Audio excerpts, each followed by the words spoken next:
I'm John DiMattia, and welcome to another edition of Richardson Updates. And I'm Richard Tanner, and glad to see you again, John.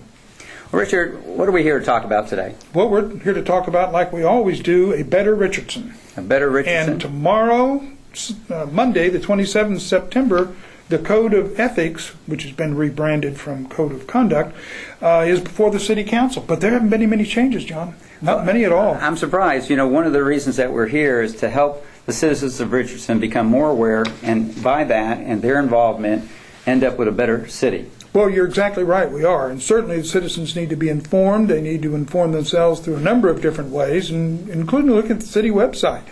But this particular ethics code, employees of the city of Richardson are exempt. I mean, from the city manager on down. What's this? They ought to have the same standard that the city council people have, members of the boards, commissions, etc. And there's the issue of confidentiality. That's been described in here, and I think it's as poorly drafted as it was before. If I were a city council person on a board, I'd be scared to death about saying anything in reference to what I was doing as an elected official. And again, we have the city attorney as the gatekeeper here in Richardson, and I think that presents a very serious problem, and that hasn't been corrected. And again, as you point out, it only applies to current officials. So we have an elected official that is no longer elected official on day 2, day 3. Anything they may have done regarding ethics violations no longer can be pursued? That's what this proposed ordinance says. Okay, well, there must have been some progress. I mean, I know there were a lot of people came out at the last public hearing and said, I have a serious problem with the 6-month statute of limitations. Now, they did eliminate that. They did eliminate that. And that's part of the greatness of the citizens getting involved. You bet. But I was hopeful that we'd see a new proposal without the defects.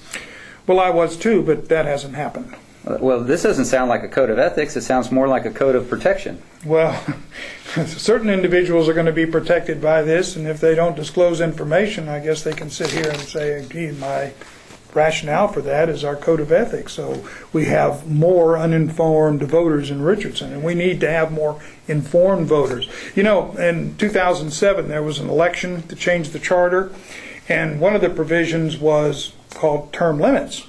Term limits, I remember that. Well, I'm glad you did, because it's no more of a term limit than the man in the moon. Now, I say that simply because if you change the place you're running for, it doesn't apply to you. So your 12 years starts all over again. Place 7, you could run in place 6 and start over. After you'd been there 10 or 12 years, then your time starts again. So it's not a term limitation on individuals.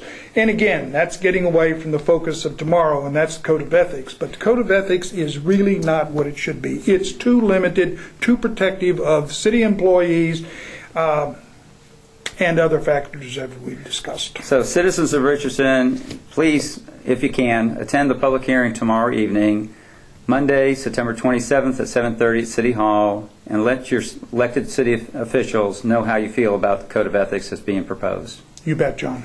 This is another edition of Richardson Updates. We appreciate your involvement and your attention. Thank you.